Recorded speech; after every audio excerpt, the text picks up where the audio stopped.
everybody.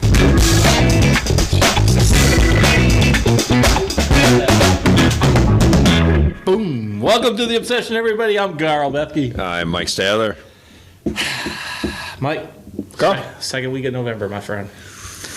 Ooh. Getting late if you haven't filled your tag. Yeah, buddy. This is what. Still a lot of deer out there. Oh, yeah. Still a lot of deer out there. It isn't getting angry this time of year now. Yeah. People, frustration everywhere. This is the biggest time of year. Don't quit. No, right. Because this gets tough now. If you get this far into the season, you're in the second week of November. We love the, last week of October, first week of November. So you're getting down here, there's a lot of big bucks hit the ground already. Yes, there has. But there's still a lot of them out there, and people kind of, I think they start to fall off. Yeah, the other part of it is a lot of deer been educated. Oh, yeah. Only almost all of them. And that's probably why it gets harder, I think. Yeah, it does. Yeah. I don't know. This time of year, I think luckily for us, most of the time we're done. Most of the time. But there's been times we're not, and I feel this time of year you really got to watch where you're going and what you're doing, and really try to pick your sits. A lot of your normal stuff that you sat and hunted all year probably ain't going to work. It just isn't anymore. So I think, in my opinion, you got to kind of think out of the box here, and you got to have different setups and try to figure out where these deer are, because they're still there. Yes. They're still moving, but the movement's different. It's definitely going to be harder to get to them. You're not calling these deer anymore. No. They're far more leery now. Yeah. They've played the game long enough, and if they've made it this far, and especially for you're hunting not just a buck, but an older class, let's just say a 2.5 to older class buck, there's been education there where he is realizing that everything in the woods wants to kill him. Yeah. So he is very leery about anything. Only moving basically on the edges of the daylight. A lot of people blame it on lockdown. Well, a lot of it is, I don't know if I call it lockdown at this point. If you have a doe that is in estrus, buck gonna be locked down with it. Towards the end of this particular week, most of the does, if not all of them, have been bred, depending on how many you have in the area. And we're getting closer to gun season, so that's the other part of it, is we got gun hunters coming into the woods, and a lot of these guys are putting stands up, getting ready for gun season, Well, that's educating deer too, especially if you're on public and stuff like that. If you're on your private land, you got to think, like Mike said earlier, out of the box. You're going to have to hunt deer where there weren't deer before, because that's where they are now. Yeah, especially spots that you don't normally go, or they're going to move into that. And remember, if they are locked down with does, it's only a few days. Yeah. And they're back up and they're looking again. So especially there's a lot less competition, because a lot of them are dead. True. So they're going to be roaming around and be looking. So, big thing is, if you have does, you're going to have bucks. Yeah. 100%. And you like to have does. So that's you really got to start looking around and trying to find, where they're congregating the most. If they've moved, then you got to move. Yeah, 100%. Like traditionally where you see your bucks, probably not going to be in those spots anymore, because these does are going to move around. Yeah. Especially if they've been getting chased for 3 weeks. Yeah, this time of year too, I think you'll agree with this. You'll actually start to see scrape activity again. Yeah. Fairly heavily of the animals that are left. And I mean does and bucks, because those who haven't been bred are going to be going to the scrapes to let everybody know they're ready to be bred.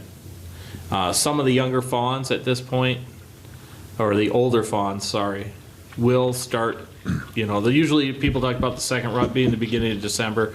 We've noticed now, at least in here in southern Wisconsin, I've seen on our cameras, all of a sudden you'll start to see the older fawns start to come into estrus. So this is, last year it was during the middle of gun season, that great big 10-pointer. I got video of them, and I'll show it here, chasing those does, middle of gun season. Yep. Well, that fawn was in estrus, and that's why he was there. It probably saved his life, because he was on my property. And say otherwise, that's how they get dead. That's Those big ones get dead. Yep. So you'll start to see that this time of year too. Look for that on your cameras, especially if you got cells. if you got cell cameras, Mike's got cells here. I don't have cells on my property, but Mike's got cells here.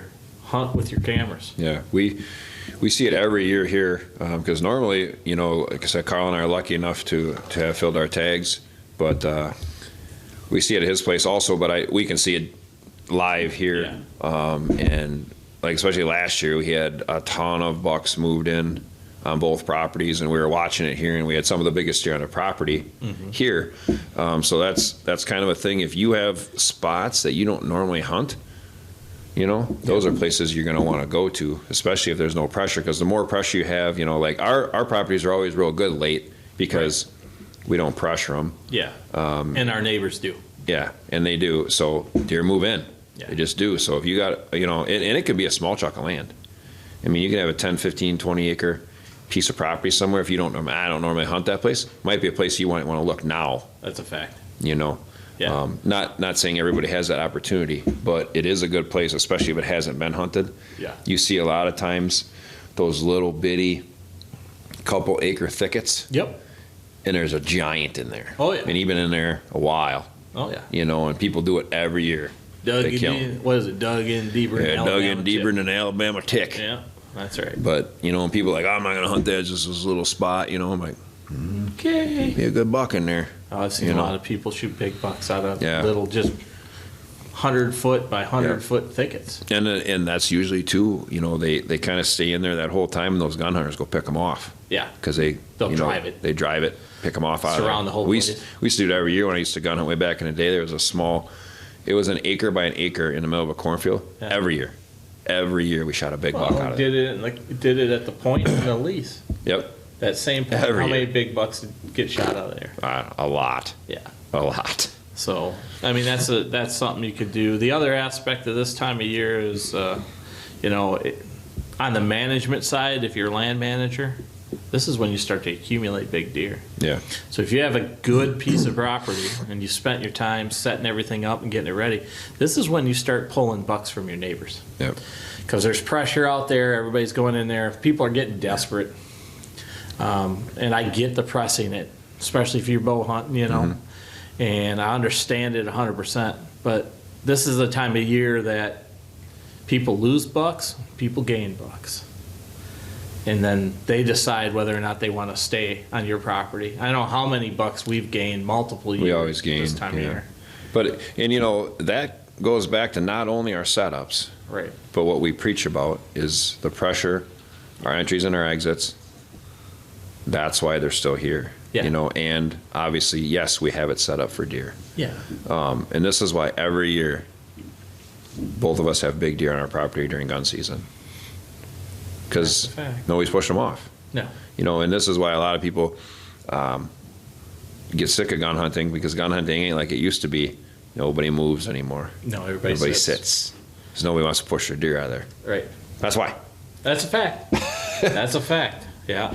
You know, so it isn't like we're, you know, they talk about deer or, you know, hunter numbers and this, that, and the other thing.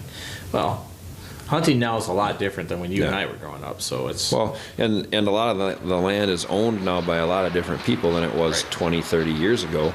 True. So, and those people hunt, or they don't want people in there. Right. You know, so now when you used to come, and this block is a prime example. Back in the day, people would start at one end of this block and they would walk it all the way down, go across the road, do the same thing. Everybody just shot everything, nobody cared. Right. Now, you don't go anywhere. No. If you don't own it. That's right. This is my 40, that's your 40. Yeah, it's your 40, that's your 70, this is this guy's 100. Yep. Stay out of it. Yep. You know, so, and that's the thing, but you got to be diligent this time of year yet. Right. And you got to hunt smart. Yeah, and if you put your time in, you still get your opportunities. We're not saying this is a bad time of the year. No. It's just the movement is subdued substantially. Yeah. Again, don't be afraid to hunt water. Don't be afraid to watch your scrapes, your mock scrapes, your scrape lines, anything like that. Your weather can still affect you good this time of year too. Weather will affect in a positive way. Yeah. Snow is an opportunity this time of year. Snow is awesome if you can get that. If you can get on the front side, back side, or snow. Even I like hunting in the snow. Yeah. It's not like rain. No, rain sucks. Pouring rain, deer. I don't care what they tell you. Pouring rain, deer don't like to move. No. Before it or a light rain, they'll move all over the place. But snow, you can get a big snowstorm, and it can be snowing heavy. As long as it's not too windy, you have your butt in a tree, you got a shot. Yep. Because deer will move in the snow. They like it.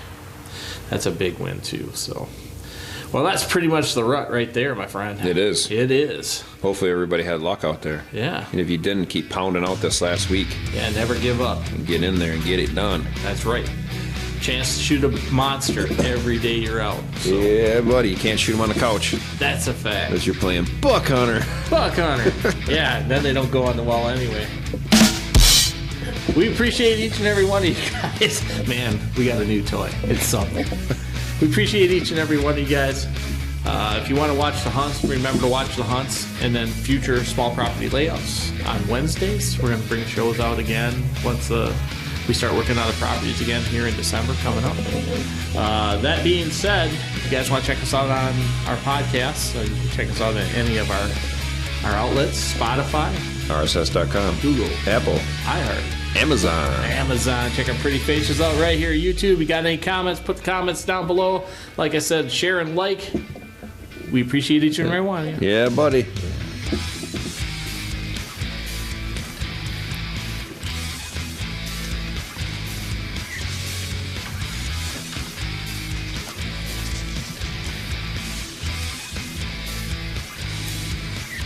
Bat.